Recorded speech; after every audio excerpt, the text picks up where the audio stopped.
tercer año en la Universidad del Pacífico.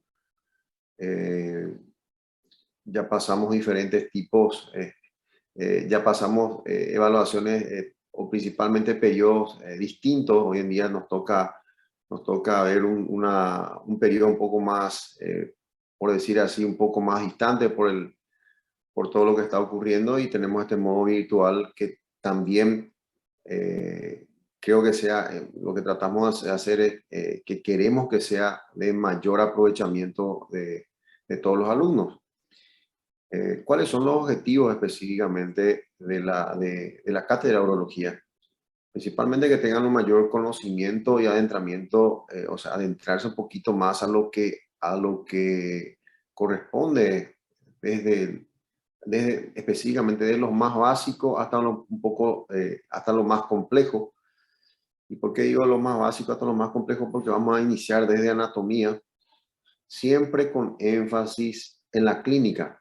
¿Ok? Nuestra anatomía y embriología, por ejemplo, que son clases muy teóricas, van siempre enfocadas en la clínica urológica. Urología es una especialidad que tiene tanto clínica como también cirugía. Tiene tratamientos diagnósticos también. Hoy en día, en la vanguardia se están haciendo muchos métodos diagnósticos mínimamente invasivos y es muy interesante. Tiene muchas facetas interesantes de urología. Eh, por más que no, es siempre un punto que siempre quiero tratar y en las primeras clases, y también dar un poco de énfasis también en las clases que vamos desarrollando, de que por más que no hagan urología o no les guste hacerla, o no les guste, no les interese la especialidad de urología, es importante porque hay muchas patologías que son muy frecuentes y que en algún momento de su aprendizaje todavía o de formación van a coincidir con pacientes urológicos, ya sea por un cuadro de litiasis. Litiasis, vamos a hacer un ejemplo, la litiasis urinaria, que es muy frecuente en todas las edades de la vida, es muy frecuente en ambos sexos, o sea que hay una alta incidencia en ambos sexos. Y entonces sí que van a presentarse, es una afección dentro de la litiasis, dentro, específicamente dentro de las patologías urológicas muy frecuentes, detrás de las infecciones urinarias que también vemos con cierta frecuencia. Vamos a hablar de patologías de trato superior, inferior, prostatitis, infecciones, infecciones de trato alto, pielonefritis. Son cuadros que tenemos que tener una cierta interpretación, tanto clínica como diagnóstica, y también tener un cierto entendimiento. Entonces, las clases el programa de urología consiste en clases que van, por decir así, concatenadas o van secuenciales, de forma secuencial, con una interpretación de la clase y enlazando ya con la clase siguiente, siempre teniendo un enfoque más clínico. Entonces, tener en cuenta eso, de que todo lo que vamos dando va a servir para, principalmente para cuando lleguemos a las patologías específicamente. Las primeras tres o cuatro clases son clases teóricas que tenemos que dar énfasis principalmente a lo que respecta criterios teóricos, anatomía, embriología, cómo se va desarrollando todo el sistema urinario. Luego ya vamos a entrar en sintomatologías, vamos a hablar un poco de práctica, que sería interesante esto de modo presencial. Vamos a ver, estamos gestionando todavía si es que podemos entrar al modo presencial. No me están coincidiendo mis horarios y eso, ese fue el motivo principal por el cual estamos dando la clase de forma virtual, pero estamos en tratativas a que sea de modo presencial. Yo había solicitado eso. Entonces hay clases de exámenes físicos que se pueden desarrollar también con unas prácticas dentro de la sala de aula, que es muy importante.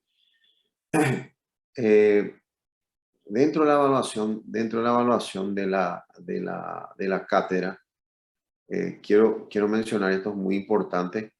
que no tendremos, en neurología no tendremos tarea académica, no tenemos como evaluación, no nos evaluamos con tareas académicas.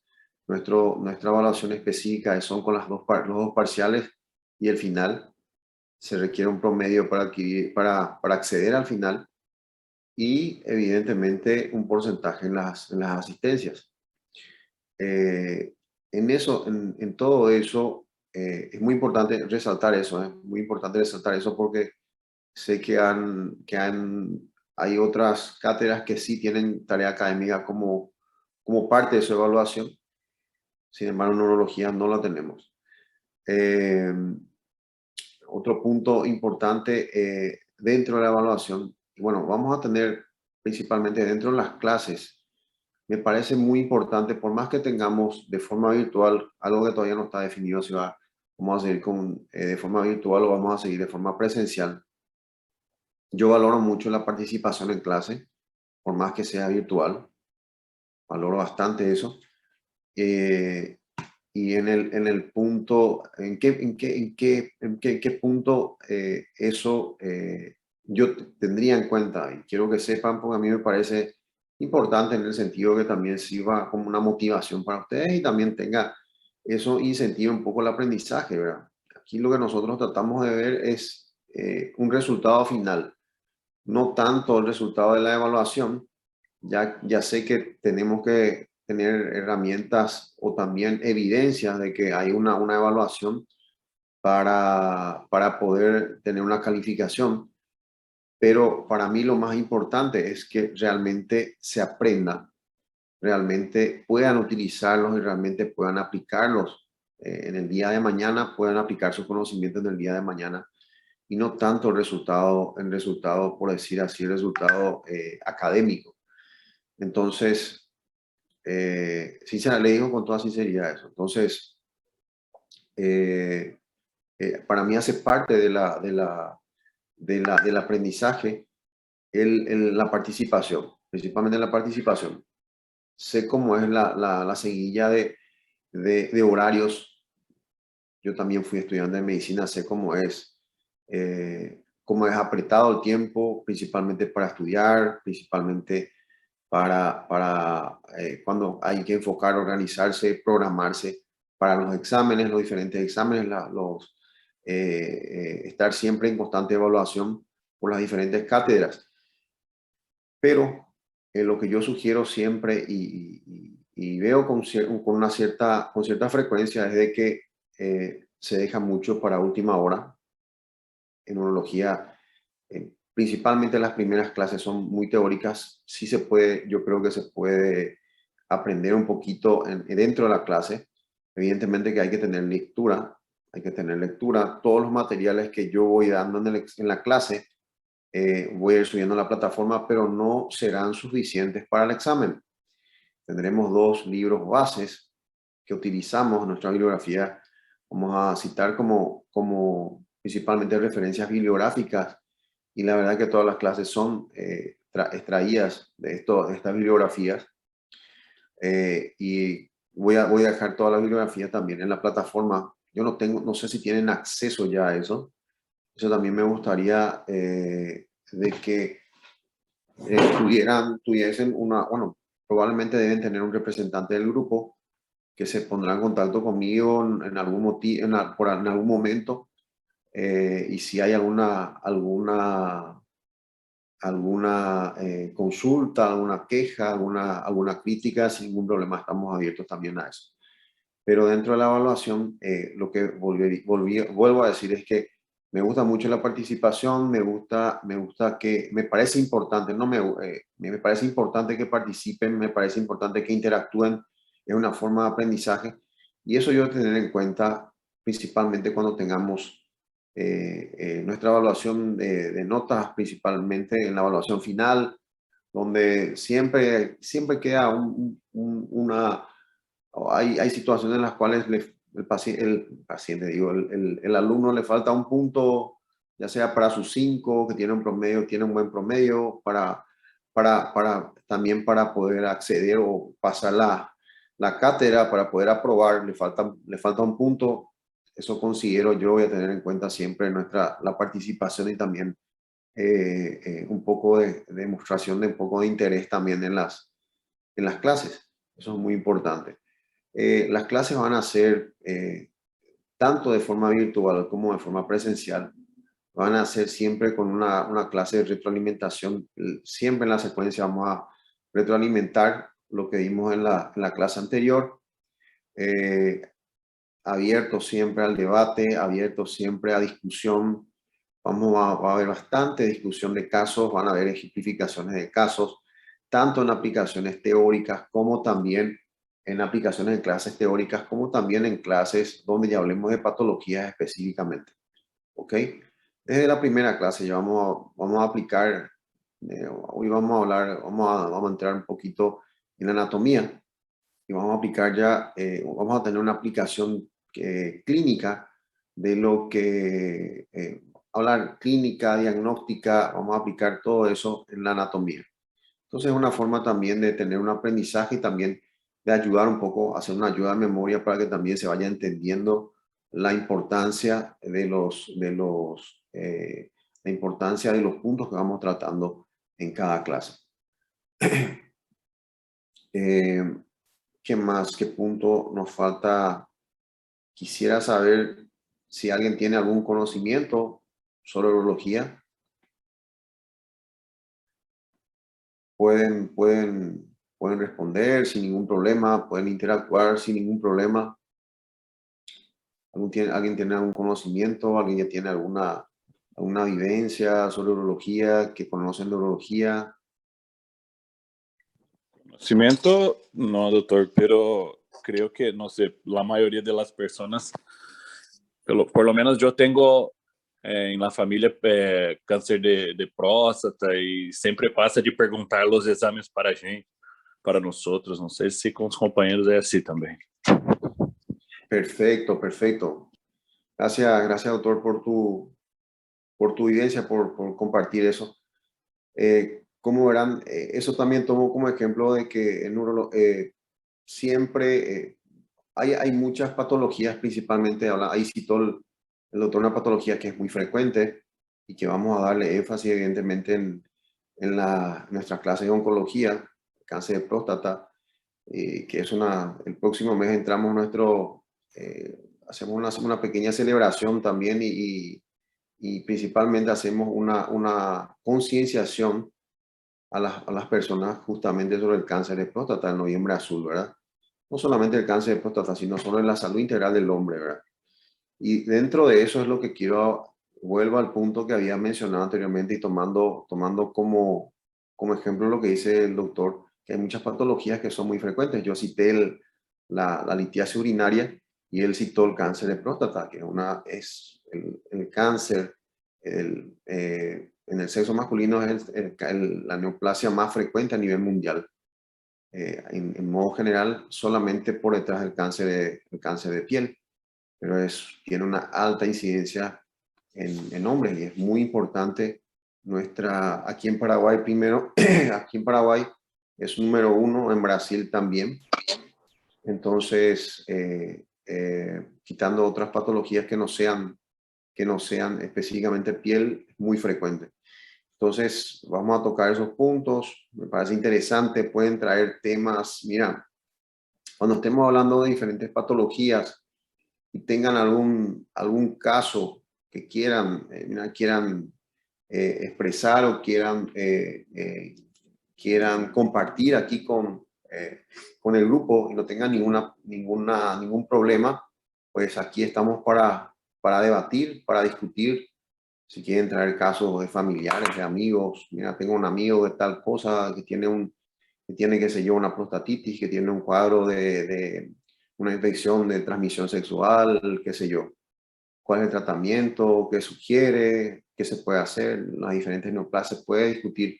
Eso abre también un abanico de oportunidades para que todos podamos participar y también podamos poner en práctica lo que estamos desarrollando. Entonces, nuestra intención principal en nuestro aprendizaje o nuestra dinámica de aprendizaje realmente es construir. ¿Cómo construimos? Construimos participando, no solamente que el docente sea como una clase solamente magistral y el docente solamente esté hablando. Yo voy a interrumpir en varios momentos de la clase, voy a preguntar, a ver cómo están. Sé que tener que dar clases o tener 2 horas de clase seguidas es monótono, se pierde mucho el enfoque, pero es el tiempo que tenemos y que nos brinda la universidad. Cuestiono un poco eso, a mí me parece que podría mejorarse un poquito más el tiempo, pero tenemos que limitarnos a eso y tenemos una planificación ya durante todo el semestre. Entonces, la urología específicamente, hablando del programa, van a tener todo el programa también en la plataforma. Y la planificación son de aproximadas. Normalmente yo suelo dar 17 y 18 clases. En esta planificación que yo he presentado son 17 clases. Y en esas, evidentemente, vamos dividiendo las primeras clases vamos dividiendo con el primer parcial y la secuencia vamos con el segundo parcial. Y otra vez a veces seleccionamos qué vamos a tener para el examen final. ¿Ok? Entonces, les comento que sí, normalmente en urología se utiliza todo el tiempo, todas las 2 horas que tenemos y damos un poquito de énfasis a la constante, intentar participar y principalmente retroalimentar, tratar de retroalimentar. Con la retroalimentación creo que se va aprendiendo bastante y se va fijando bastante. Sé que están cursando ahora semiología. Van a tener mucha semiología también urinaria y desde el punto de vista del sistema urinario. Vamos a hablar de confecciones de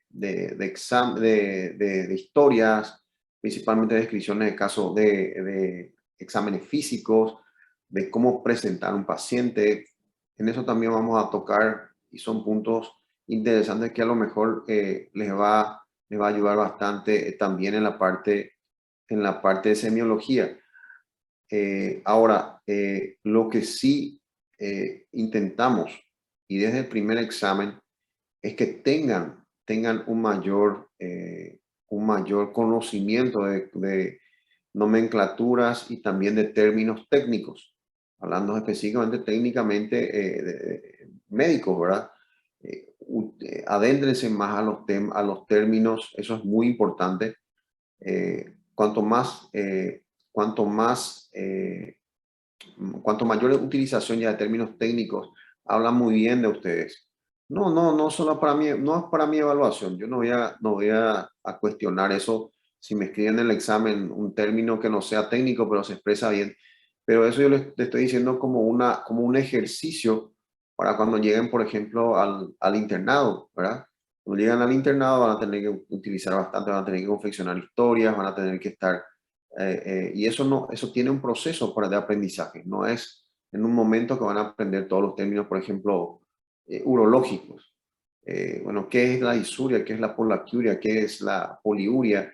¿Qué es el tenesmo? ¿Qué es estasia urinaria? Que todo eso tiene un proceso y muchas veces cuando queremos aprender no tenemos un tiempo, sino cuando se hace un proceso, se hace un camino, eso va ayudando bastante a que vayan puliendo y vayan ya fijando ideas y principalmente el empleo cotidiano de esas terminologías ayuda bastante también.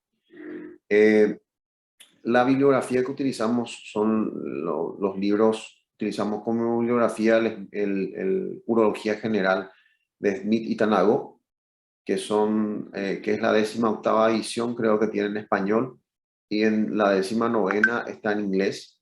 También la tienen en portugués. Yo aconsejo siempre a que lean más en español, principalmente la gente que no tiene como lengua madre el español, ¿verdad? Y que puedan ayudar bastante en su destreza, principalmente en interpretaciones o también en descripciones cuando van a tener exámenes, o no solamente ahora para urología, sino para que les sirva durante todavía su entrenamiento y también principalmente en su formación todavía universitaria. La otra bibliografía que utilizamos es Urología, el libro de Urología General también de Campbell y Walsh, que si no me equivoco está en la décima sexta edición, no, 14ª edición, en la última, pero se utiliza, es como, por decir así, el libro base de urología, y es un libro un poco más complejo, es un libro más complejo que tenemos prácticamente como una ayuda, todos los que principalmente ejercemos esta especialidad o tenemos muy enfocado esta especialidad, por decir así, la Biblia de la urología. Entonces hay muchas clases que yo utilizo también, algunos slides, algunas tablas que presentan ahí, principalmente estadísticas. Sin embargo, les digo con toda franqueza que el Smith Tanau es mucho más, tiene un lenguaje mucho más sencillo y también mucho más sencillo y mucho más fácil de leer. Las clases, la mayoría de las clases son extraídas del Smith Tanau, con algunas clases que ayudan un poquito con el Campbell Walsh. Entonces, le voy a subrayar esto y le voy a poner entre comillas. Las clases que voy a pasarle, que son los slides que vamos a pasar, vamos a proyectar, son ayudas de memoria.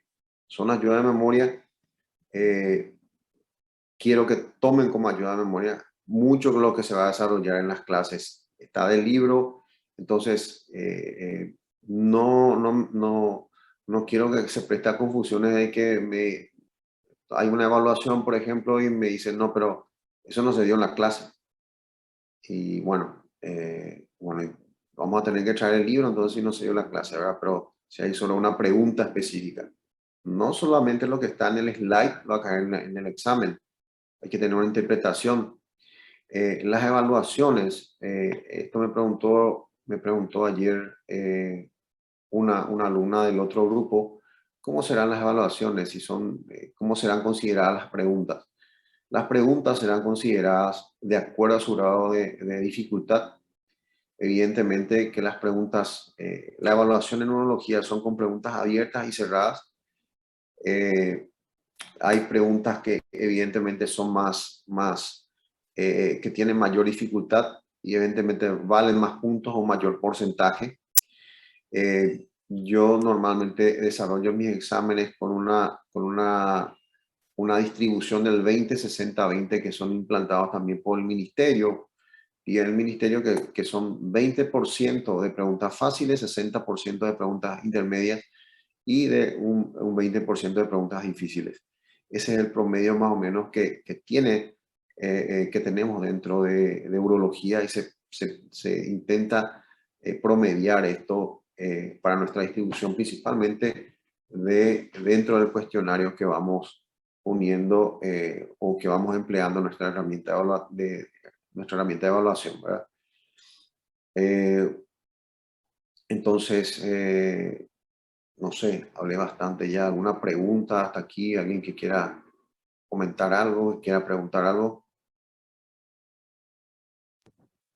Para mí no, doctor, quedó claro todo.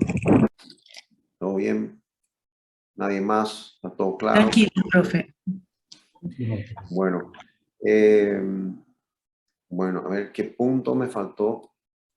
Bueno, la mayoría aquí, yo tengo la lista de alumnos en la clase B y son 34 en la lista que me pasaron. Ahora están conectados 32, conmigo 33. Casi pleno aquí en la sala, en esta sala virtual. No sé, saber un poquito ustedes, la mayoría son de Brasil. Creo que sí, somos la mayoría de Brasil. Bueno, ¿y hay paraguayos? Sí, hay. Claro.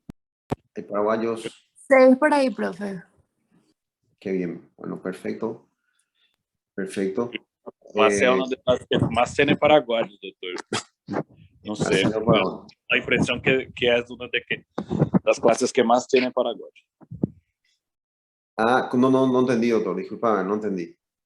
Creio que nossa classe é uma das que mais tem paraguaios Correcto. de Ecuador. Não sei, tenho essa impressão.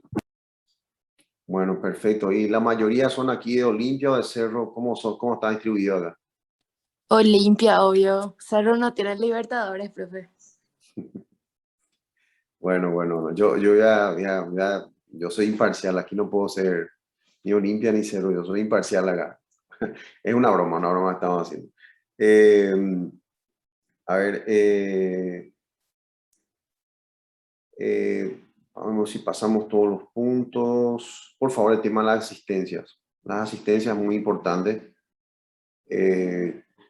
Al final, bueno, tienen un porcentaje, ustedes ya saben el porcentaje que deben tener para principalmente acceder a los exámenes.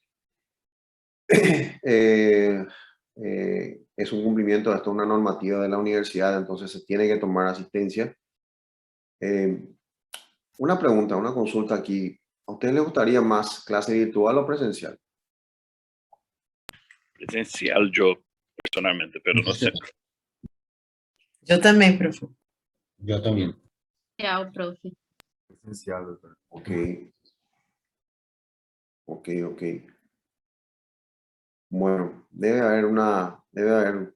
haber gente que sí prefiere presencial y gente que debe preferir virtual. Bueno, cada uno tendrá sus motivos. Pero bueno, desde hoy estamos empezando de forma virtual, pero yo de acuerdo a los resultados que he tenido también en el semestre anterior, he visto una gran dificultad en las clases virtuales y creo que que ha influido un poquito también. Bueno, siempre el calendario y los exámenes, seguir exámenes, esto siempre va a ser un problema. Por eso es lo que siempre voy adelantando, yo le hablo con toda sinceridad siempre a los alumnos de que tengan una organización. Yo creo que dentro de la carrera de medicina, a todos nos falta tiempo y es complicado y es una carrera muy exigente. Es una carrera muy exigente. El nivel de estudio y de estrés es un poco exacerbado y el cansancio también, evidentemente. Entonces, es muy importante la organización. Entonces, por la experiencia de los semestres que tuve ya de forma virtual, a mí me gustaría que volvamos a las clases presenciales. Creo que tuve alumnos, o principalmente el rendimiento de los alumnos fue mejor con las clases presenciales. Puedo estar equivocado también, o eso también se da en diferentes, dependiendo del grupo. He tenido grupos que fueron realmente bastante bien también en la virtual. Hay grupos que fueron, por decir así, no tuvieron un rendimiento como lo esperaba. Pero la intención es de buscar un horario específico para tratar de dar clases presenciales. Entonces, sí me gustaría, no sé quién es el representante del grupo, el líder, como le dicen ustedes, que me pasaran, por favor, que se comunicara conmigo luego y si me pueden pasar los horarios de disponibilidad de este grupo. ¿Ok? Y yo tratar de adecuarme un poquito, buscar un horario, ya que los horarios que yo he expuesto, que había quedado con la universidad, no tengo principalmente clases presenciales, o sea, horarios de clases para poder dar de forma presencial. Ese es el motivo por el cual la clase de urología no es presencial. Pero yo había solicitado para que sea presencial. De hecho, que la evaluación del examen va a ser presencial. Entonces, yo quisiera fijar con ustedes, algo, ya que de este modo es un poco, a mí me parece muy frío, y aparte de eso, llegan los parciales y yo no conozco a nadie. Pero sí, yo siempre voy tomando nota de quiénes son los que siempre están participando, quiénes son los que están haciendo, por lo menos teniendo aportando algo en las clases. Eso para mí es importante, les vuelvo a mencionar. Pero sí que es importante y queda muy frío el tema de no saber quién está hablando conmigo. A mí todos me están viendo, a pesar de ser muy frío también el tema de utilizar una cámara. Me gustaría, y bueno, esto es una exigencia no solamente mía, es una exigencia del ministerio, de que las clases virtuales todos tengan las cámaras encendidas. Yo no les voy a pedir a ustedes cuando esté dando clases así, cuando esté desarrollando una clase que tenga encendida. Si quieren encenderla, encendan. Para mí es bienvenido. Pero principalmente cuando van a opinar o van a presentar o exponer algo, quiero que enciendan sus cámaras, porque quiero conocerlos. Entonces eso para mí es muy importante, y también por lo menos romper un poco este hilo. Yo creo que vamos a encontrar un horario para tener de forma presencial y tener un poco más de acercamiento. Eso es importante, sentir un poco también el interés de cada uno. Muchas veces el interés o también por decir así, el empeño del alumno no se ve tan reflejado de forma virtual. Por eso nada más pido eso, pido así pido en pro de ustedes, porque me ha ocurrido que tengo una experiencia ya con 2 semestres en forma virtual y no es lo mismo. La verdad que no es lo mismo en ese sentido. Pero, como les digo, no hace falta que yo estoy dando clases y no hace falta que pueden apagar la cámara, no hay ningún problema. Ahora, cuando van a opinar algo, sí, por favor enciendan sus cámaras. Cuando vamos a tomar la lista, por favor enciendan sus cámaras, por lo menos para tener un poquito más de proximidad y también poder saber con quién estoy hablando, con quién estoy. Eso facilita un poco la comunicación y también no queda una situación tan tibia, o por yo le digo un poco tibia, ¿no? Pero a veces muy fría, ¿verdad? Entonces, terminamos la cátedra. Yo ni he conocido a los alumnos que pasaron por urología y ya me ha ocurrido bastante veces. Yo fui su alumna y no sé, no recuerdo. Y me apena mucho porque a veces suena como una falta de respeto cuando le conozca a ustedes y vamos a cruzarnos, vamos a ser todos colegas, vamos a cruzarnos por los hospitales y eso queda muy frío para mí, queda muy penoso de que sea de esa forma. Entonces, como quieran, pero les pido en ese sentido, les pido encarecidamente y para también romper un poquito el hielo. Si no hay alguna pregunta más, quisiera empezar nuestra clase hoy, a hablar un poquito de anatomía. ¿Alguien tiene alguna pregunta, algo que quieran cuestionar, algo que quieran saber? Doctor, sobre los temas de las clases virtuales, ahora mismo se cayó la energía acá y la internet y yo ya me perdí casi esos 10 minutos que usted estaba hablando sobre el tema de la clase virtual. Sí, viste, la clase virtual tiene sus pros y sus contras, ¿verdad? Lo que yo creo que lo más beneficioso de las clases virtuales es que puede acceder de cualquier forma, o sea, puede acceder de cualquier, es un modo remoto, puedes estar en el baño de tu casa, puedes estar en la calle, puedes estar dentro de tu vehículo acompañando una clase. Pero el problema es que dependes de internet, dependes de energía y eso puede perjudicar mucho la comunicación. Entonces, esa comodidad, ese tiempo, eso sí que es muy valedero en lo que se refiere a clase virtual, pero también tiende, y es un punto que siempre, yo estoy terminando justamente el magíster en la parte de didáctica universitaria y se da mucho enfoque a todo lo que es virtual. Y uno de los trabajos finales que tuvimos que hacer fue justamente la comparación de la clase virtual con la presencial. ¿Cuáles son las ventajas y desventajas, verdad? La clase virtual tiene muchas ventajas, pero dentro de las que citamos, también el costo, dependiendo, el costo puede estar a miles de kilómetros y tener una clase virtual, o por ejemplo, ustedes son, qué sé yo, allá de Roraima, que es lejísimo acá de Pedro Juan, y están allá en su clase virtual perfectamente, no hay ningún problema. Eso que te aproxima y que te da esa facilidad es muy importante, pero también tiene sus limitaciones. Y ahora, lo que yo veo y yo resalto siempre es el salto o la facilidad de caer en el comodismo. Y cuando caemos en el comodismo, perdemos principalmente mucho entusiasmo. Y entonces estamos muy relajados, nos percibimos de una forma yo le digo, tan visceral cuando tenemos una clase presencial, cuando estamos ahí, cuando estamos prácticamente tenemos que estar despiertos, tenemos que estar atentos, tenemos que estar participando. Esa es la diferencia en lo que yo veo así y yo resalto como importancia en el resultado final del aprendizaje. Entonces, tiene la tendencia el ser humano tiene la tendencia a siempre buscar lo más cómodo. Y lo cómodo no siempre es lo mejor.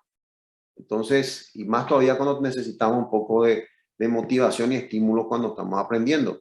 Entonces, eso es lo que yo veo y resalto un poquito de la diferencia de la clase virtual con la clase. Ya hay otros factores, evidentemente, la parte económica, la parte de tiempo, eso es mucho más, tiene muchas comparaciones, pero dentro del resultado final del aprendizaje es lo que veo con las clases virtuales.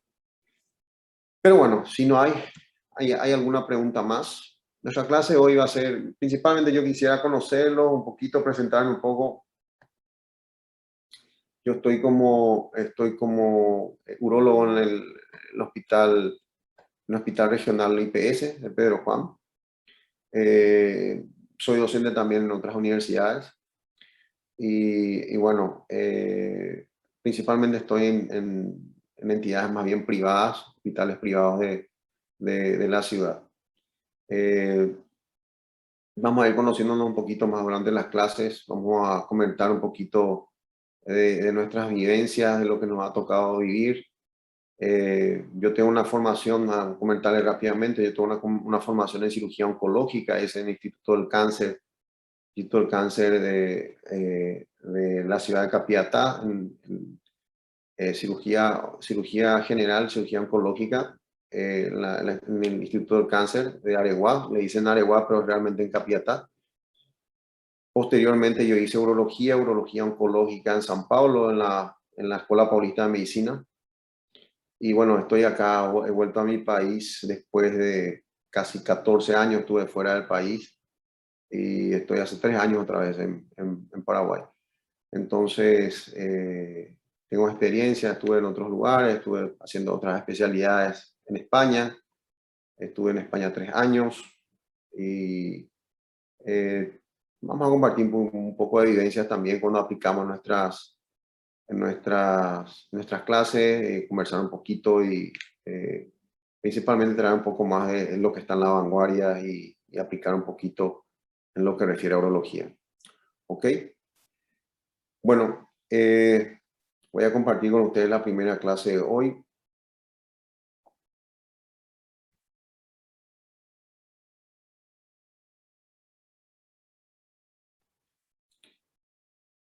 Voy a desconectar un poquito la cámara ahora y ya empezamos.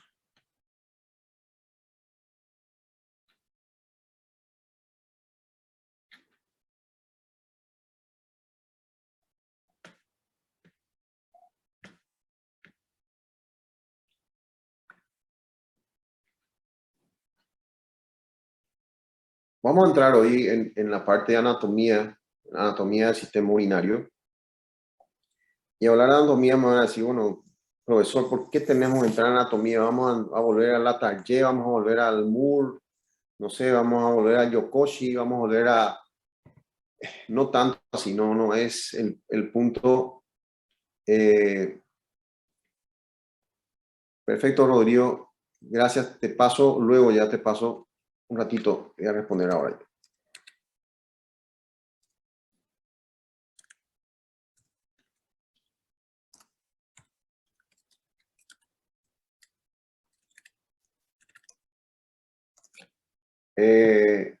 No tanto, nuestra aplicación no va a ser, no vamos a volver a dar allá lo que dábamos en el primer año de anatomía. Lo que le digo, lo que le había mencionado anteriormente es que vamos a empezar a dar un enfoque directo sobre la importancia. Lógico, hay cosas que debemos de recordar. Debemos de recordar principalmente características de todo el sistema, puntos importantes. No podemos esquivar las inervaciones, vascularizaciones, como está dado. Sus relaciones, las relaciones anatómicas son sumamente importantes. Las relaciones son tema de examen y tomen nota. Yo les aconsejo de que todo lo que parezca importante, vayan tomando nota y luego corroboren con lo que van a tener en la plataforma y con lo que van a principalmente leer después de los libros de las bibliografías que refería que les había pasado. ¿Ok? Antes que nada, quisiera preguntar, vamos a empezar, tengo una hora. Todo aquí es cronometrado. Urología tenemos una economía y bien cronometrada nuestras clases. ¿Alguien ya tiene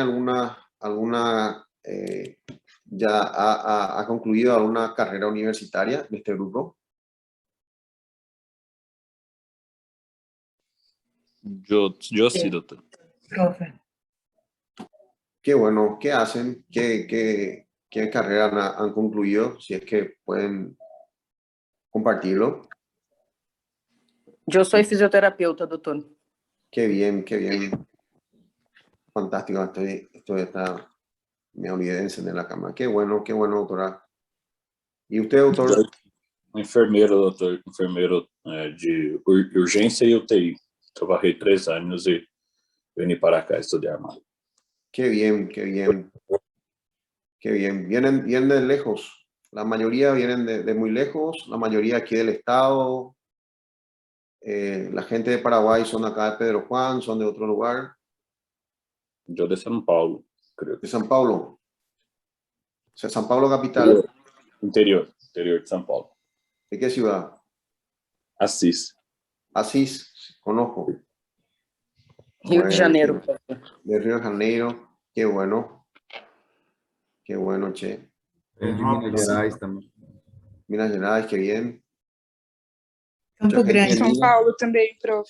San Paulo, qué bien. Qué bueno. ¿Hay alguien más? Mato Grosso, Sim, profe. Campo Grande. Campo Grande, Mato Cuiabá Grosso, também. Cuiabá, qué bueno. ¿Hace calor en Cuiabá?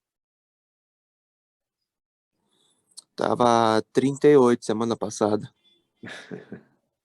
Qué bien, qué bien. ¿Y los paraguayos, de dónde son?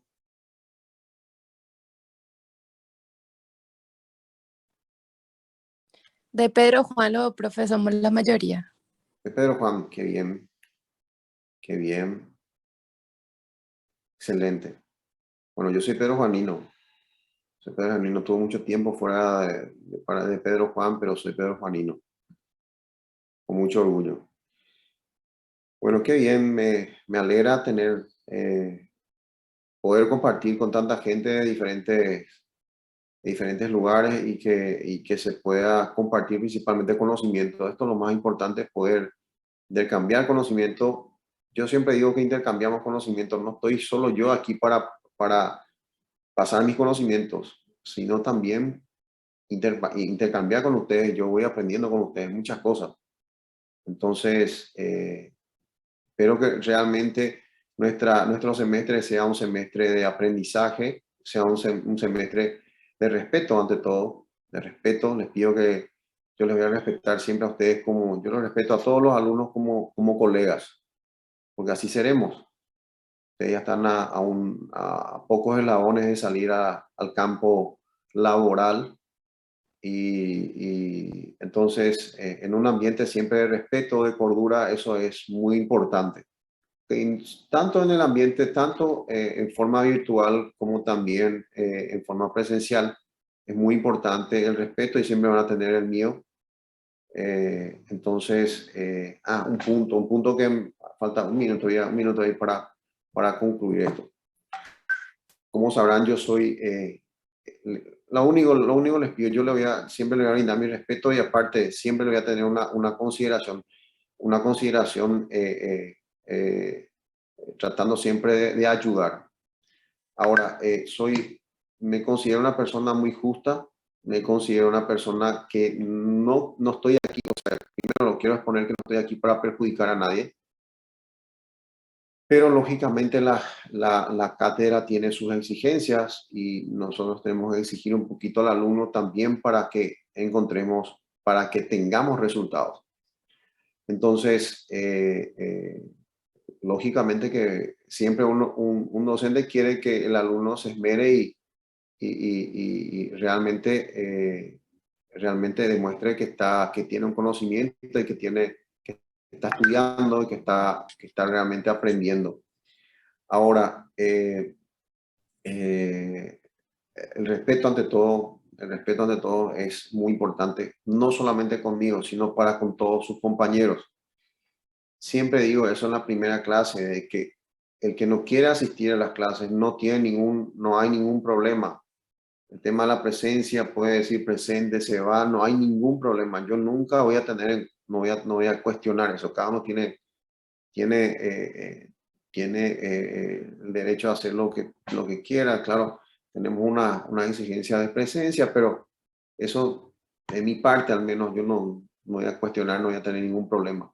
Pero no quiero que tanto moleste en la clase si es que no está interesado o no moleste tanto al docente que muchas veces tiene que tener una cierta concentración para tener un poquito de manejo de cómo están y principalmente de forma en virtual, principalmente eso cuesta bastante. Y también de forma presencial, evidentemente, el que no está interesado, no hay ningún problema, se puede retirar conmigo, no hay ningún problema, pero no quiero también que perjudique al compañero que quiere aprender o que está concentrado en la clase o que está enfocado. Eso pido siempre con todo el respeto que se merecen y también que se merecen todos sus compañeros. Otro punto que quiero mencionar. Yo soy cirujano. En urología tenemos urgencias. En cirugía general también tenemos urgencias. Entonces, en algún momento puede que les falle en el horario de las clases. Y bueno, ojalá que con este grupo no tenga ningún problema, que yo tenga un horario estipulado para la clase específica con urología del grupo A. Pero las urgencias muchas veces no esperan, ustedes sabrán de eso, y más todavía cuando salgan al campo laboral, verán que el médico no es tanto el dueño de su tiempo. Entonces, y las situaciones principalmente se aparecen y muchas veces no podemos esquivar o tengo que entrar en un procedimiento, a veces se prolonga por algo emotivo, qué sé yo, un procedimiento en urgencia, pueden haber problemas. Entonces, sí les pido ya desde hoy su comprensión de que en ese sentido les puedo fallar y que en algún momento voy a tener que cancelar clases y pedirles siempre para reponer. Nunca he pasado en ningún grupo desde que he asumido la cátedra de urología en el Pacífico, la Universidad del Pacífico, en la cual no he reponido ninguna clase. Siempre he intentado reponer o buscar, principalmente conciliar un horario entre ustedes y entre los alumnos y el docente. Pero el plan siempre es cumplir con la planificación y también completar el programa. Entonces, les pido de sobremanera, ya les digo que sí les puedo fallar y que me tengan en cuenta eso, por favor. Entonces, y hay veces que he tenido dificultades con grupos que dicen que no tienen ningún horario, nunca tienen ningún horario para reposición. Lo veo un poco difícil. Yo me adecuo también al horario de ustedes, pero sí que yo voy a tener que desarrollar las clases y en este semestre no pienso no terminar de desarrollar toda la planificación o todo el programa que he propuesto específicamente para todos los alumnos. Sería una falla con ustedes. ¿Ok? Entonces, volviendo otra vez, hice un paréntesis, una digresión. Faltaba un punto que no, ese era un punto importante que faltaba.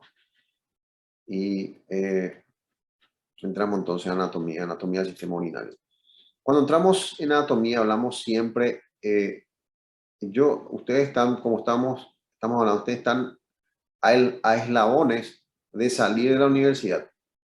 Esta definición evidentemente es muy, muy extensa, pero lo que quiero también enfatizar es que es importante de que ustedes ya sepan, tienen un conocimiento ya para poder, por lo menos poder definir, hacer una definición de un caso, hacer una definición de una nomenclatura, hacer una definición de una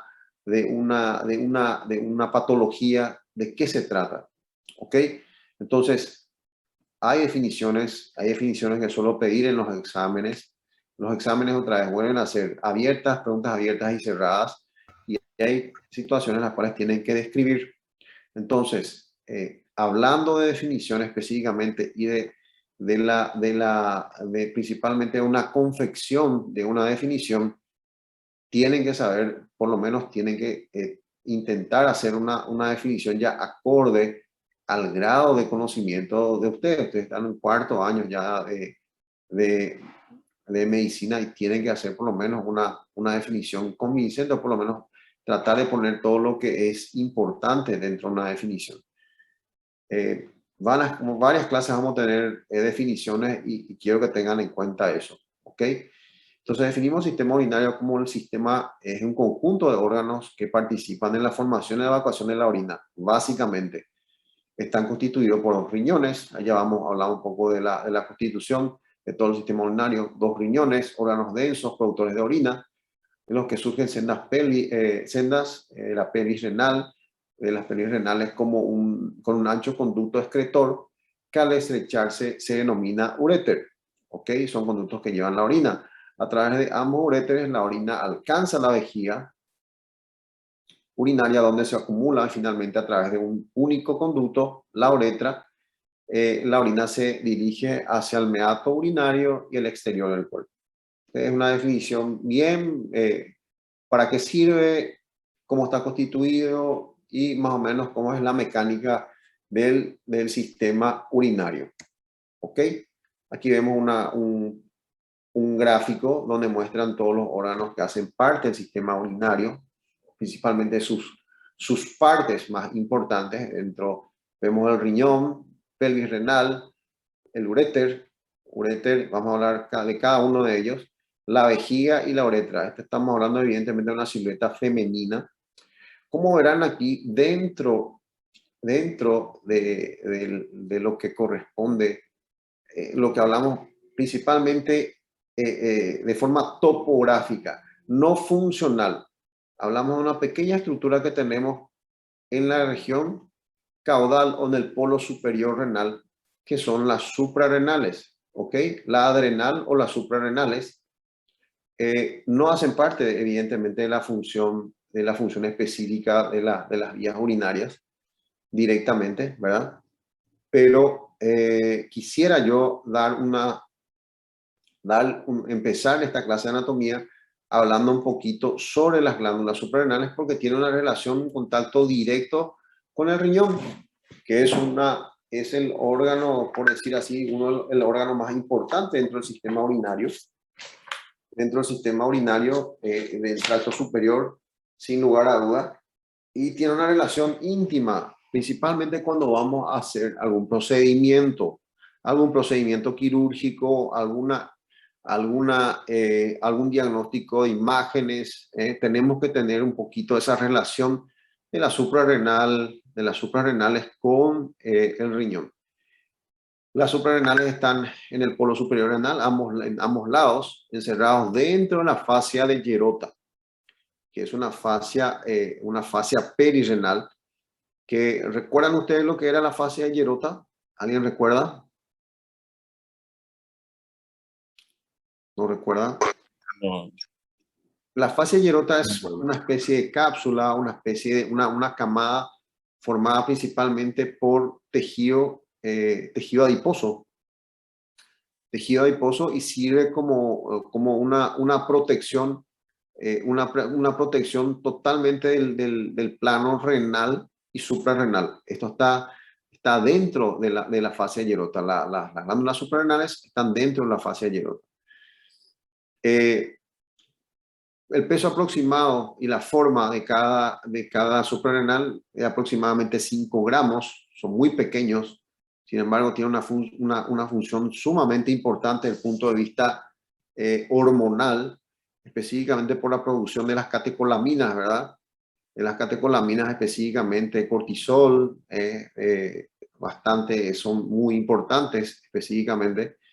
Del lado derecho tiene una forma más triangular, del lado izquierdo un poco redondeada, media luna. Estos datos son muy importantes cuando vamos a hacer un estudio principalmente contrastado y queremos ver el polo superior o también identificar la suprarrenal. El que no está adentrado a esta estructura o no tiene un conocimiento específico del sistema urinario, muchas veces no sabe identificar en las imágenes. No es tan fácil para el que no tiene experiencia o conocimiento, no tiene una cierta experiencia en la parte de imágenes, identificar la suprarrenal. Integrada por una corteza, la hipófisis y la médula de tejido cromafín, que son las divisiones de la adrenal, y cada una de ellas tienen una funcionalidad. Las relaciones de la derecha se encuentra, las relaciones muy importantes, de derecha se encuentra entre el hígado y la vena cava izquierda, y la vena cava, entre el hígado y la vena cava, del lado derecho, y del lado izquierdo está cerca de la aorta y cubierta en su superficie inferior por el páncreas. Cuando vamos a hacer un abordaje de un tumor de adrenal, por ejemplo, un feocromocitoma, que corresponde a urología, eso corresponde a urología, tratamiento principalmente de un abordaje quirúrgico, corresponde al urólogo o a la urología.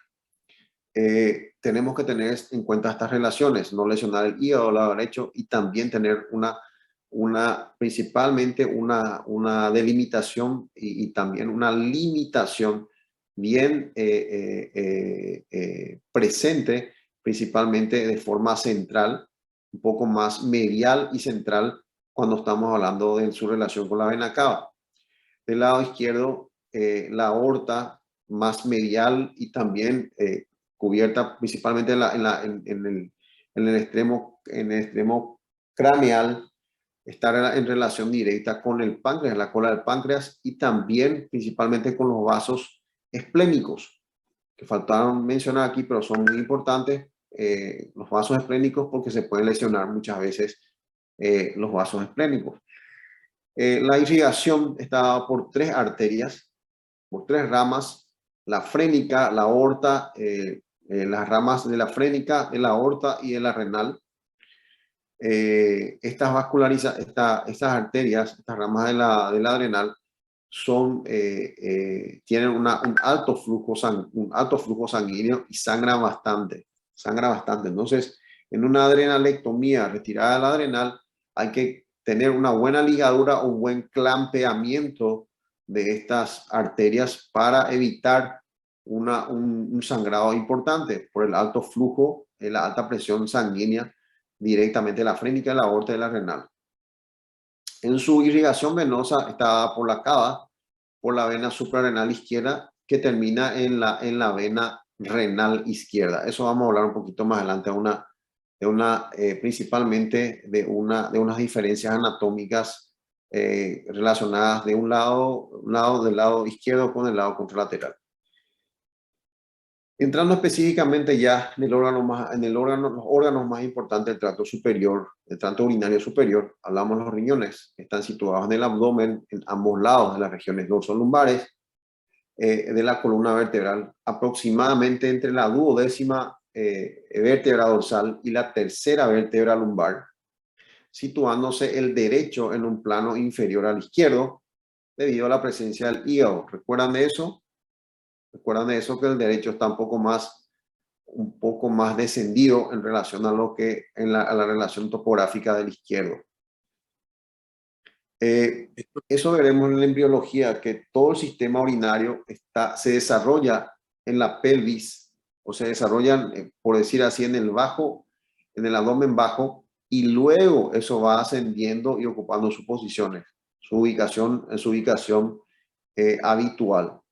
Vamos a hablar específicamente en el desarrollo embrionario, vamos a hablar en el desarrollo del sistema urinario. El riñón derecho, y otra vez las relaciones, está relacionado con la vena cava inferior en su porción medial.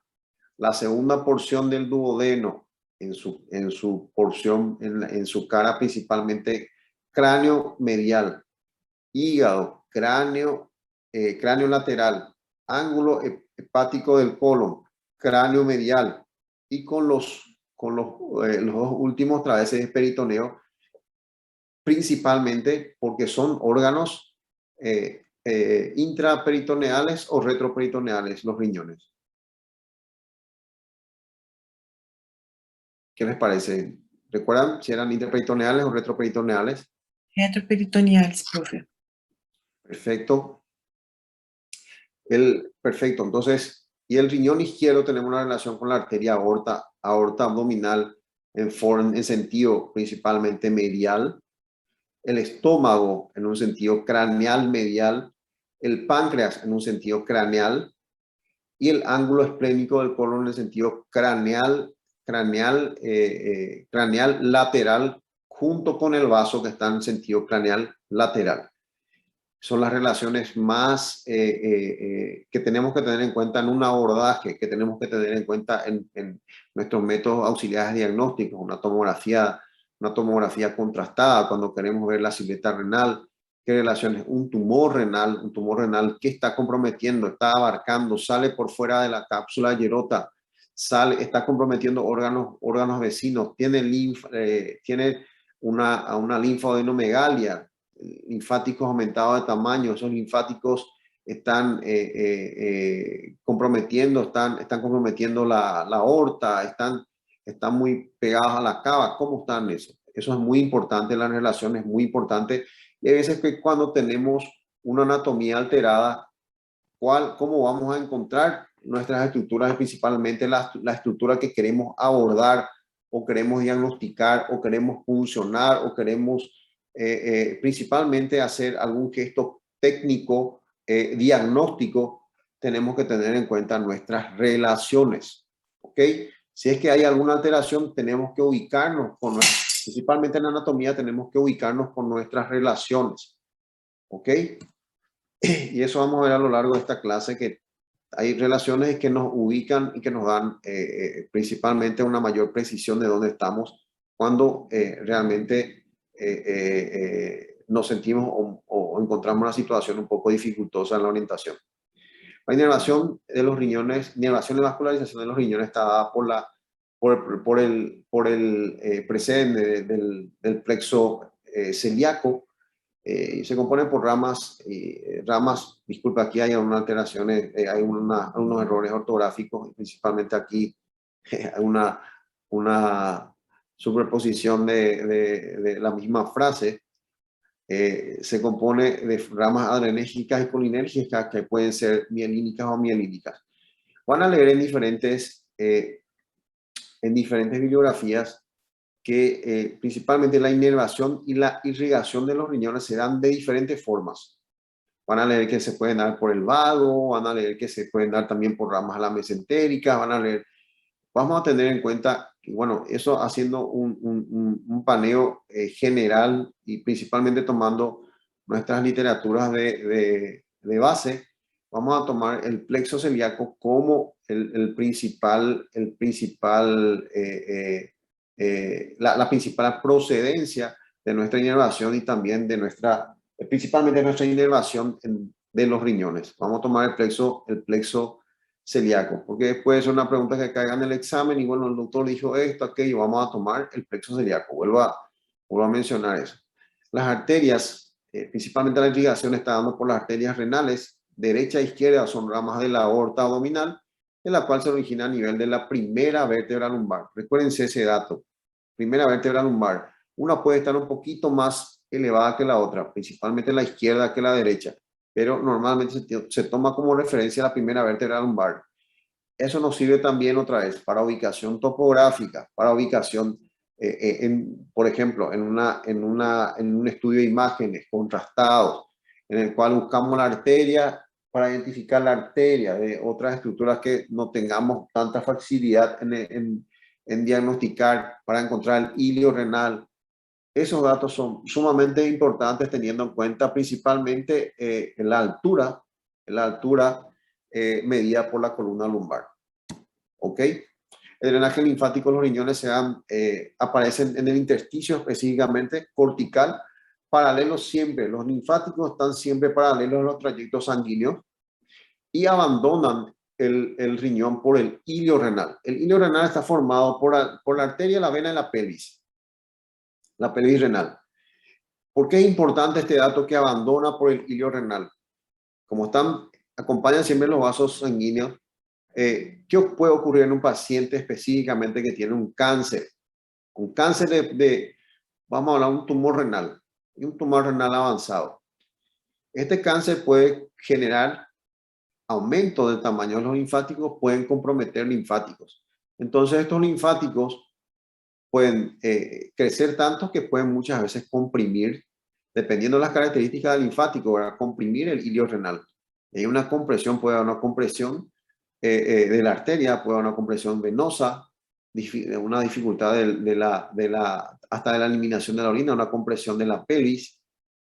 Se pueden dar situaciones dependiendo del cuadro. Entonces, ejemplificamos eso, la importancia muchas veces la ubicación de los linfáticos teniendo su salida a nivel del hilio, ¿verdad? Esto es un modo más de una curiosidad y principalmente no es un tema de examen, evidentemente. Hasta hoy en día hay muchos anatomistas que todavía siguen trabajando en diferentes partes del cuerpo. O sea, trabajando, yo te digo, investigando. Hay anatomistas hasta hoy en día que hay situaciones en las cuales principalmente desde el punto de vista anatómico no están resueltas o no están muy bien resueltas. Y uno de los puntos principales es que principalmente dentro del sistema urinario, traigo como una curiosidad esto, dentro del sistema urinario se cree principalmente que dentro de la médula, recuerdan que dentro del riñón estamos divididos por una porción tanto cortical como medular. Y en la región, en la porción medular, se cree que no hay circulación linfática. Eso es un punto que todavía se menciona mucho en diferentes anatomistas. Se cree principalmente, no tienen una explicación lógica. Hay muchas especulaciones, por decir así, pero ninguna comprobación científica de que se cree específicamente que no hay una circulación linfática, y eso intentan explicar un poquito por qué se da. Pero es una curiosidad nada más. Siguiendo con las vías urinarias y hablando ya de estructuras intrarrenales, cálices, pelvis renal, los cálices mayores. Vamos a hablar un poquito, yo tengo una ilustración más adelante. Los cálices mayores, normalmente en un número de 2 a 3, esto según el libro de Smith and Nagó, pueden ser muchos más. Hay riñones que tienen 4 a 5 cálices mayores. Conducen la orina de los cálices menores a la pelvis renal. Entonces, una filtración a nivel de la corteza, eliminación cálices mayores, cálices menores, pelvis renal. Los cálices menores son unas estructuras más visibles, macroscópicamente en forma de copa, situados en el seno renal, y se menciona también en la literatura que pueden haber una variación del número de cálices menores. Se habla en una proporción desde 12 a 38, 42 cálices menores, dependiendo de la contextura anatómica del individuo. Y aquí vemos un corte coronal del riñón. Vemos principalmente una estructura piramidal, que son los cálices mayores, ¿verdad? Estructura piramidal. Dentro de los cálices mayores vemos otra vez que hay vemos un corte más microscópico donde se pueden constatar las nefronas, que son las unidades principalmente vestigiales que hacen parte de la filtración glomerular, dentro de la corteza renal, ¿verdad? Las columnas renales, la división de las columnas de la pelvis y los cálices menores que estamos viendo principalmente. Vemos los cálices menores bien próximos, principalmente bien próximos a la pelvis dentro de su filtración. Aquí vemos un corte del córtex, posteriormente vemos un corte principalmente a nivel medular. Las papilas renales, aquí vemos estructuras muy importantes del ilio, la pelvis renal, la arteria renal y la vena renal. Dentro de una situación principalmente anatómica, hablando en sentido craneal a caudal, canal a caudal, tenemos siempre una ubicación en la gran mayoría, pueden haber variantes anatómicas, pero en la gran mayoría de la anatomía se ven que siempre se ve en la gran mayoría que la arteria renal está en un sentido más más craneal en relación a la vena y a la pelvis. Entonces sería de sentido craneal caudal, arteria, vena y pelvis. ¿Ok? En un sentido más bien medial a lateral, se ve mucho más anteriorizada la vena, la arteria y luego la pelvis. ¿Ok? Eso ya hablando ya de su salida y principalmente su desembocadura posteriormente tanto a la vena renal, de la vena renal a la vena cava, como también de la arteria renal a la aorta. ¿Ok?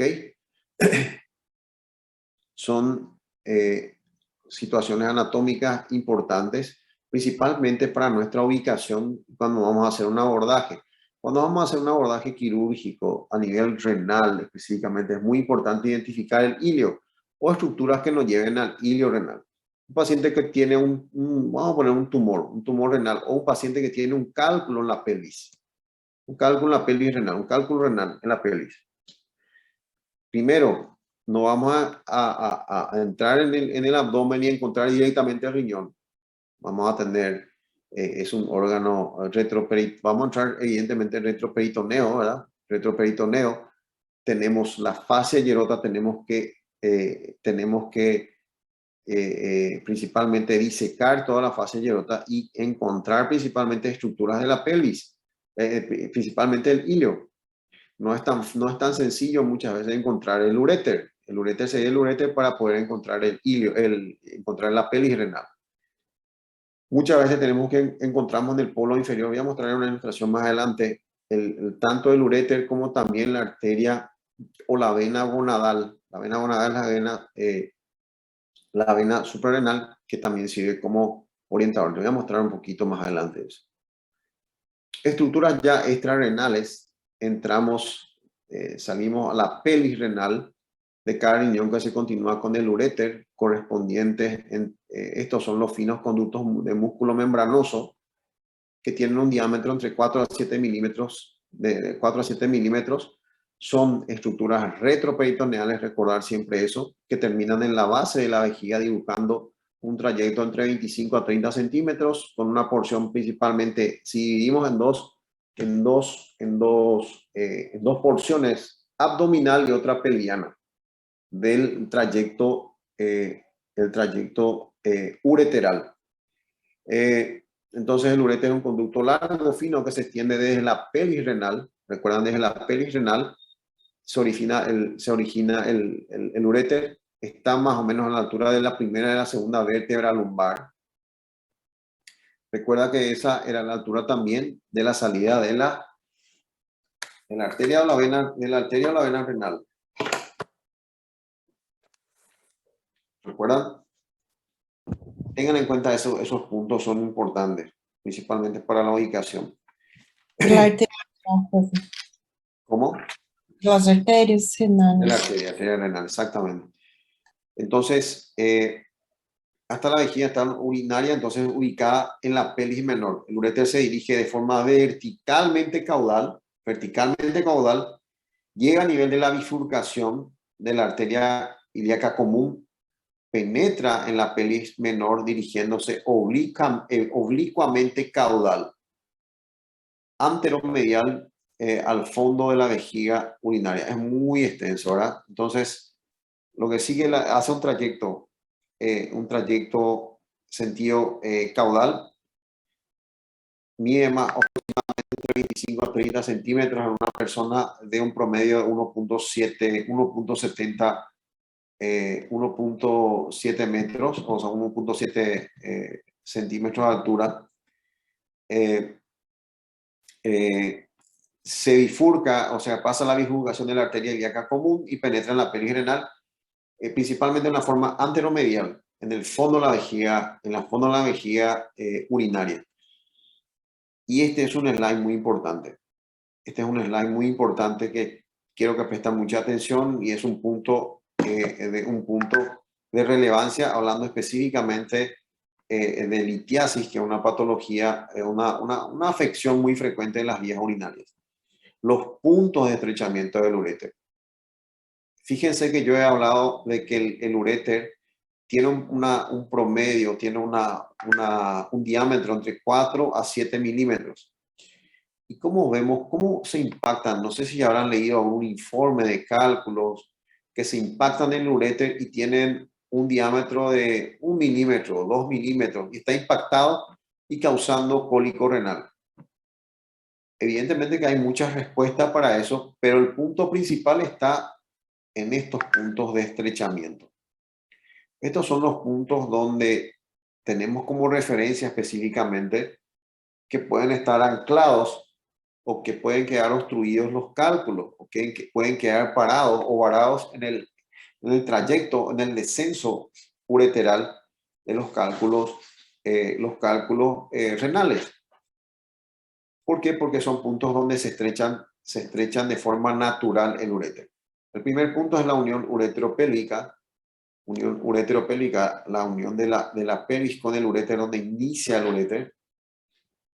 Hay puntos de estrechamientos, un punto de estrechamiento natural. Luego hay un punto en el entrecruzamiento, principalmente al cruzar la arteria ilíaca externa o la línea terminal de la pelvis. Aquí termina, es una línea imaginaria que se pone como de referencia, que inicia principalmente la pelvis, ¿verdad?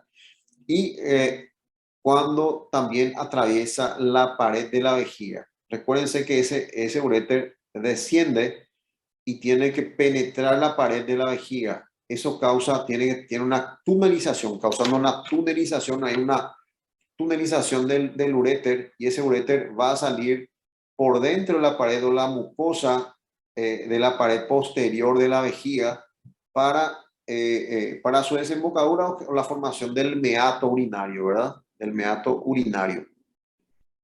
Entonces, estos tres puntos son muy importantes. Y otra vez le digo, son puntos donde normalmente hacemos una tomografía y vemos que la piedra o el cálculo está impactado en uno de estos tres lugares. Sirve para un pronóstico del paciente, sirve para una referencia prognóstica, lógico, con otros factores que se deben tener en cuenta, pero la altura de donde queda impactado el cálculo tiene que ver con el pronóstico, principalmente de una expulsión, una eliminación espontánea de los cálculos urinarios.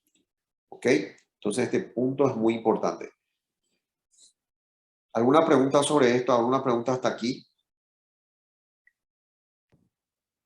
¿Todo bien? Todo bien. Bueno, el uréter está inervado por nervios de la porción abdominal, o sea que se dan por varios plexos y se dan principalmente de forma segmentaria o por porciones. Ramas de la renal, de la aorta abdominal y también en su porción más inferior por el hipogastrio superior.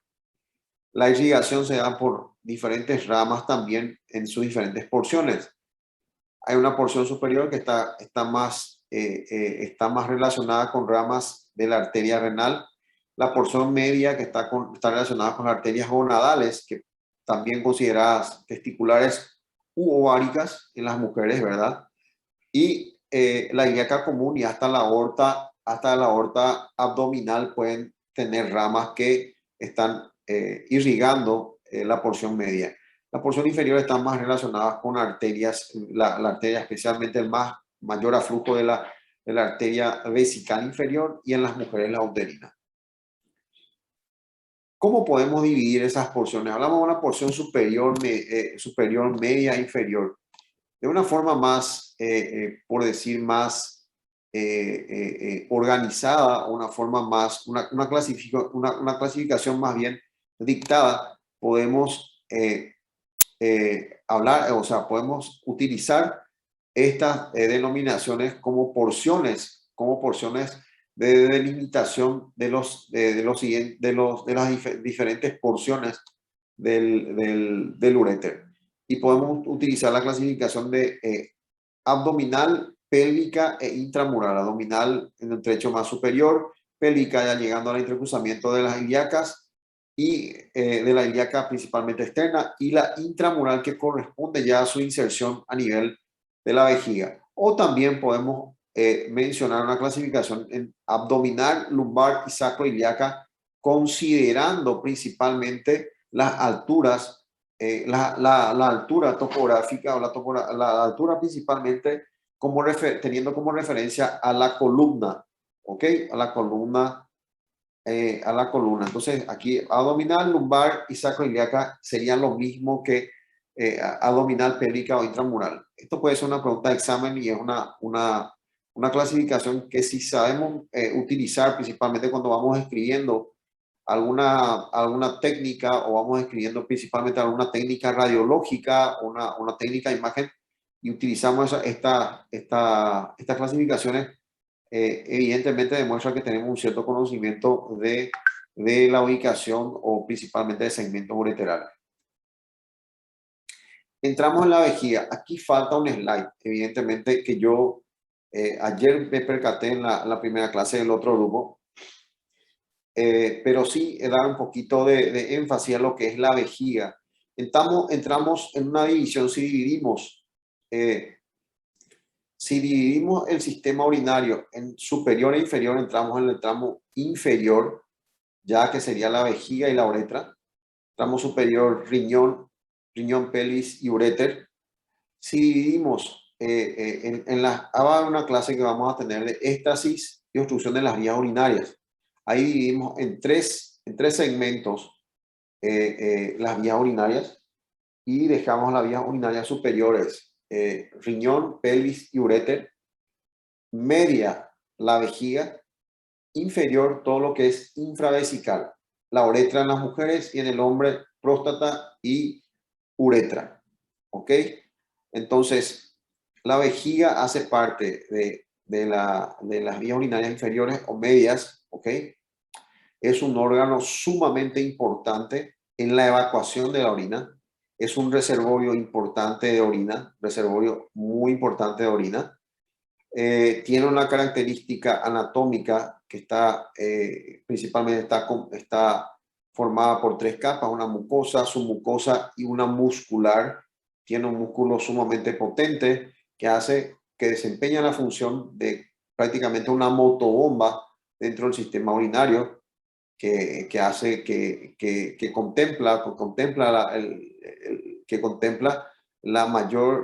contempla y es de suma importancia la función que desempeña el músculo detrusor. El músculo detrusor es el músculo que hace parte de las paredes de la vejiga.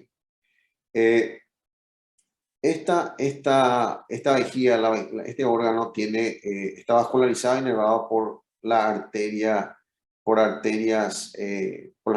ilíacas internas, la arteria vesical superior, que es la más importante, la rectal media y ramas también de la obturatriz. ¿Ok?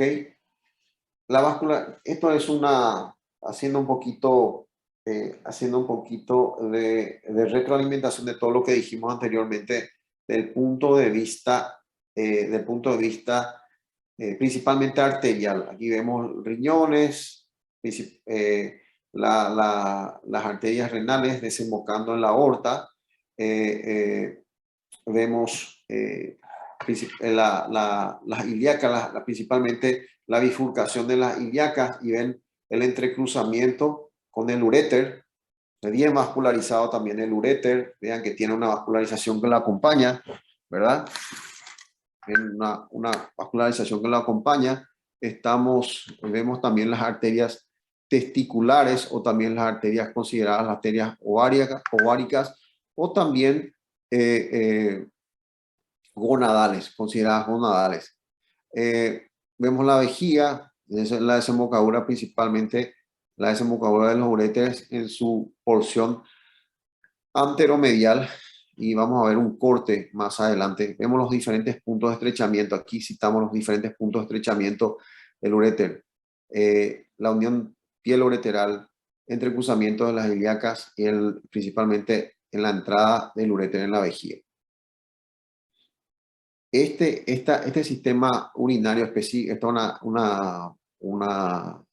un gráfico tanto arterial como venoso, es del libro de Smith Tanago, muy ilustrativo y muy importante. Quiero resaltar un dato anatómico que es de suma importancia, principalmente para los cirujanos que entramos a hacer un abordaje principalmente de la silueta renal. Como verán, aquí tenemos una vena espermática u ovárica, que es considerada también la vena gonadal. La vena gonadal del lado izquierdo desemboca directamente en la vena renal. Sin embargo, la vena gonadal o la vena espermática o ovárica del lado derecho desemboca directamente en la cava. ¿Ok? Cuando nosotros nos encontramos, principalmente no estamos encontrando o no estamos ubicándonos en qué parte del riñón estamos trabajando, estamos buscando el ilio, intentamos buscar la vena gonadal. O también intentamos buscar del lado izquierdo principalmente el uréter. Cuando lo encontramos principalmente más expuesto, siempre tenemos una referencia de que estamos cerca del polo inferior del riñón. Entonces eso nos da una orientación de que estamos un poquito distantes todavía de la pelvis, del ilio renal, y principalmente si tenemos que abordar, hacer una nefrectomía parcial donde tenemos que hacer un clampeamiento temporal de la arteria y la vena. En ese caso sí que tenemos que todavía o podemos también seguir la vena gonadal para llegar al ilio, llegar a la vena renal. ¿Entendieron más o menos lo que les estoy diciendo? Las relaciones que voy mencionando y la importancia de nuestro conocimiento anatómico. ¿Entienden un poquito? Sí.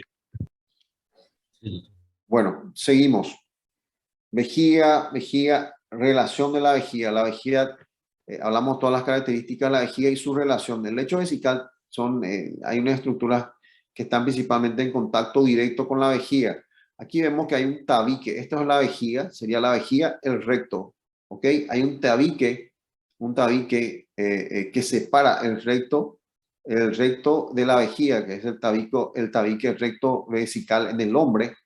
Es un tabique de suma importancia, y principalmente nuestra relación cuando hablamos de un examen tanto vesical como también prostático. Ahí resaltamos la importancia del tacto rectal y la comunicación o la relación del recto con estructuras tan importantes como la próstata y también la vejiga. Aquí vemos que podemos hacer un examen tanto de la vejiga, podemos hacer un examen manual, solamente en la región suprapúbica, o bimanual, haciendo una compresión, haciendo un examen tanto abdominal como también rectal de forma bimanual. De la misma forma ocurre en la mujer, donde principalmente el fondo de la vejiga está en contacto con la vagina, principalmente con el trecho superior de la vagina, y también podemos hacer un examen bimanual, tanto una compresión suprapúbica como también un examen genital, por medio genital, hacer un examen de forma bimanual. Eso lo voy a mostrar en los exámenes físicos cuando tengamos en la tercera clase. ¿Ok? Estas fibras, solamente a mencionar un poquito, que hacen parte un poco de la embriología, las fibras de las paredes de la vejiga forman el esfínter interno de la uretra. El esfínter interno de la uretra, esto sería más o menos a esta altura, más o menos a esta altura, y voy a mostrar un poquito más adelante. ¿Cómo se da, cómo se desencadena el reflejo de la micción o el simple acto de la micción? Hay un mayor volumen de orina que desencadena el llamado reflejo de la micción. En este caso, el reflejo hay una distensión, se distienden las paredes vesicales. Esto estimula a receptores que captan y propagan esa señal con el estiramiento de esas fibras nerviosas que alcanzan el centro medular de la micción, situados entre S2 y S3. Muy importante tener en cuenta siempre esta altura a nivel sacro. Toda lesión a nivel sacral, principalmente a partir de S1, S2, S3, puede tener un comprometimiento vesical. Y ahí, por ejemplo, un accidente de tráfico con una lesión sacral o principalmente medular sacral, el paciente queda ya con una vejiga átona o muchas veces con una hipotonía, a veces que puede recuperar, en su gran mayoría no la recupera. Entonces, están relacionadas directamente con la inervación de la vejiga. En la médula espinal, el lumbosacra, a partir de aquí las fibras parasimpáticas va hasta el centro, llega hasta arriba, vuelve otra vez con las fibras parasimpáticas que conducen la respuesta motora hasta la vejiga, provocando una contracción del músculo detrusor y la relajación del esfínter. O sea que hay un efecto sincrónico. La vejiga se contrae, el músculo detrusor se contrae, el esfínter se relaja, tanto el esfínter interno como el esfínter externo, para que se pueda iniciar la micción. Al mismo tiempo, el centro de la micción inhibe las motoneuronas somáticas con el centro de la corteza cerebral que inerva el esfínter uretral externo, y así se produce la micción. Cuando el músculo vesical se contrae, los esfínteres internos y externos se relajan. Entonces, parece tan sencillo esto. Se manda una señal, hay un estímulo a nivel de las paredes vesicales, se manda la señal, luego rebota, pasa otra vez al parasimpático, envía la señal a la musculatura detrusora, contrae, el esfínter relaja, interno y externo relaja hacia la micción. Eso se hace en milésimas de segundo. El cuerpo humano es una caja perfecta, es una máquina perfecta. ¿Qué ocurre? A ver, una pregunta. ¿Qué ocurre si esto no es sincrónico? ¿Qué puede ocurrir con el paciente? ¿Qué puede ocurrir con esta persona? Si hay una asincronía entre la contracción del detrusor y la apertura o la relajación de los esfínteres. Es una pregunta para ustedes. ¿No le escuché, doctor? No sé. No escuché. Disculpe, me salió entrecortado. Retenção urinária, no sé. Muy bien, muy bien. Una retención urinaria puede ocurrir. Y puede ocurrir el antagonismo de eso. ¿Qué puede ocurrir si no hay una retención? ¿Cuál es el antagonismo de la retención urinaria? Continência. Una incontinencia urinaria. Perfecto. Ahí está. Y eso vamos a ver en incontinencia urinaria. Entonces, puede haber una retención, puede haber un fallo, el esfínter no abre y puede haber una retención urinaria por un proceso. Eso vamos a hablar de un proceso ya, por decir así, por una alteración neurológica, procesos, alteración de transmisión a nivel del parasimpático. Bueno, eso se da con mayor frecuencia por procesos obstructivos infravesicales en los hombres que se dan en el prostatismo, ¿verdad?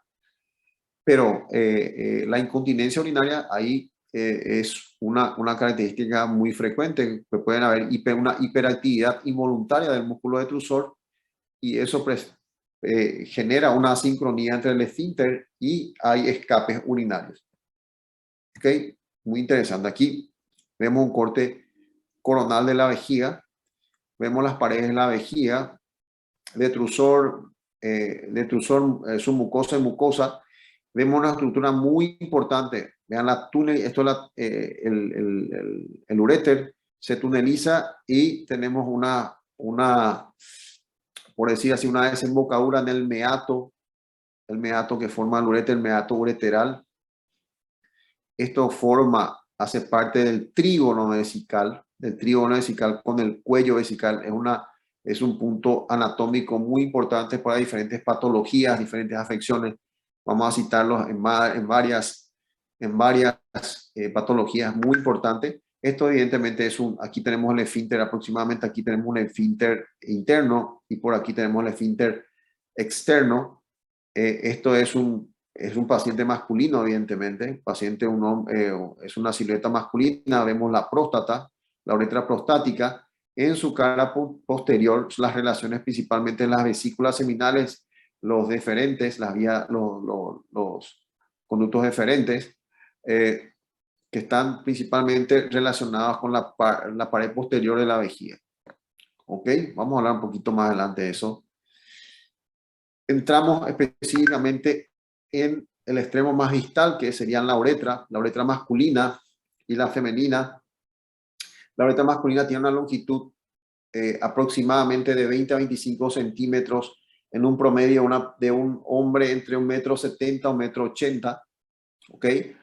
Está dividido en una uretra prostática, membranosa y esponjosa. La prostática tiene un segmento de 3 a 4 centímetros de longitud y un diámetro de un centímetro, y que atraviesa específicamente la próstata. La uretra membranosa de aproximadamente 1 centímetro de longitud varía un poquito, 1 a 3 centímetros, atraviesa la mucosa, el músculo transverso profundo del periné, justamente la región perineal para el abordaje de la uretra posterior sería esto, y el esfínter voluntario del conducto. Esto vamos a hablar específicamente cuando hablemos otra vez de afecciones de la uretra, ¿verdad? Y la uretra esponjosa en el hombre, que es el segmento más largo, o por decir extenso, que se dispone a lo largo del cuerpo esponjoso del pene y hasta el meato uretral. ¿Qué características tiene la uretra masculina? La uretra femenina mide de 3 a 4 centímetros. De 3 a 4 centímetros, si bien tienen características similares, y también tienen una diferencia. La uretra masculina es considerada una uretra urogenital. ¿En qué sentido? Se da lugar a la salida tanto del semen, esperma y secreciones glandulares, como también de la orina. Sin embargo, la uretra femenina es específicamente urinaria. ¿Ok? Esa es una diferencia que se tiene. ¿Y qué condiciona eso principalmente? En el hombre, vamos a hablar después de la función de la próstata, evidentemente, pero la uretra desempeña tanto tiene como función, tiene una funcionalidad, o principalmente una función, también como una barrera no bacteriostática, sino también que impide el ascenso de ciertas bacterias para colonizar principalmente el tracto urinario inferior, ya sea por su longitud y también por la segregación de estas secreciones glandulares que muchas veces impiden ese ascenso. ¿Ok? No son bacteriostáticos, o sea que no es que matan a las bacterias, a los gérmenes, ¿ok? Pero sí que sirven como una barrera. La irrigación de la uretra masculina está dada por ramas de las prostáticas y en las arterias vesicales inferiores y medias, ¿ok? Aquí tenemos una ilustración rápida de la uretra, el trígono vesical, anillo uretral. Aquí tanto el segmento, la porción prostática, la membranosa, y la peniana cavernosa, la cavernosa o peniana o cavernosa, que van a ver que es la más extensa. La femenina, había citado anteriormente, es solamente urinaria en relación con su relación, comparando con la uretra masculina. Tiene un diámetro, un largor de 3 a 4 centímetros, se dirige desde la vagina hasta la desembocadura en el orificio de desembocadura en el exterior por el meato uretral. Está situada en la vulva.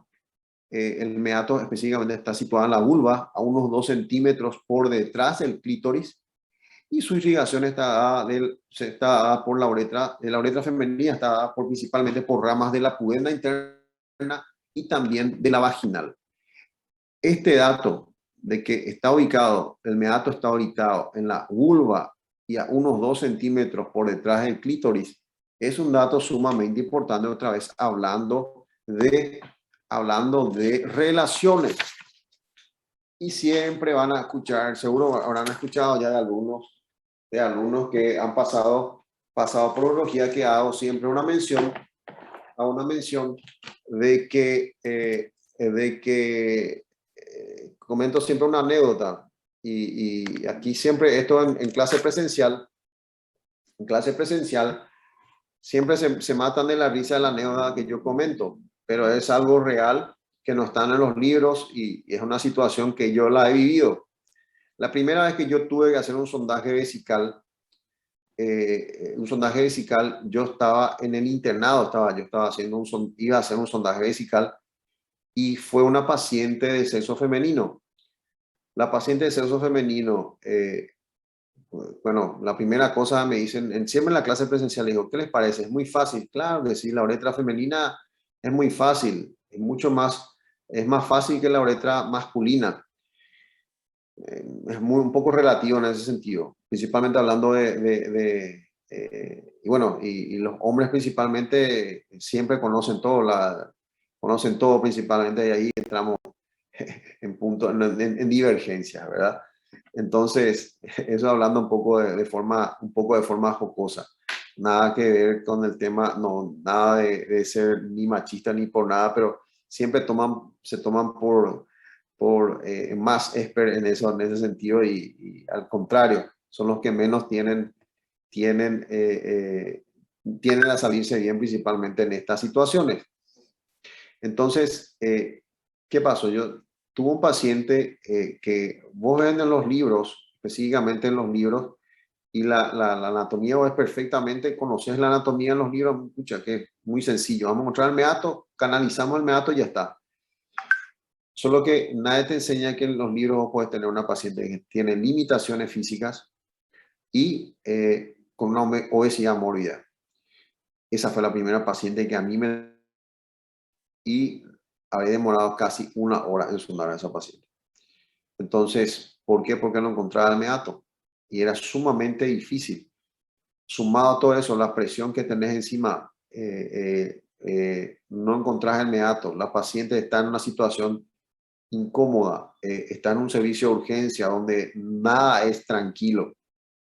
Ya tenés un poco de increpancia de tu par, tu colega te está observando, tu licenciado en enfermería te está poniendo presión que no sabes hacer, entonces es sumamente difícil. ¿Cómo lo puedes resolver? Solamente, otra vez, yo recuerdo vagamente que más o menos siempre buscando por la anatomía, pero claro, no fue lo habitual, no fue en condiciones, en las mejores condiciones asépticas, pero he logrado canalizar la sonda en una paciente que, si lo recuerdo, tenía un cáncer, tenía un tumor de endometrio y estaba haciendo una especie de globo vesical. Entonces, las situaciones no siempre se presentan como están en los libros, y mucho menos en forma práctica no se desarrollan como queremos. Entonces, tenemos que tener las relaciones en anatomía, son muy importantes, tener un entendimiento específicamente de lo que estamos buscando y de dónde estamos ubicados, ¿verdad? Perfecto. ¿Alguna pregunta? ¿Qué tal la clase? ¿Entendieron algo? ¿Algo que quieran preguntar? No, profe, perfecto. Bueno, quedamos hasta aquí hoy en anatomía. Yo voy a llamar la lista.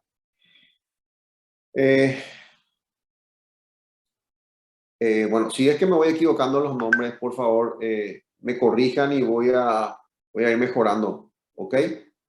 Lo peor que puedes hacer es que te llamen mal o que te digan pronuncie mal el nombre. Me parece muy malo eso.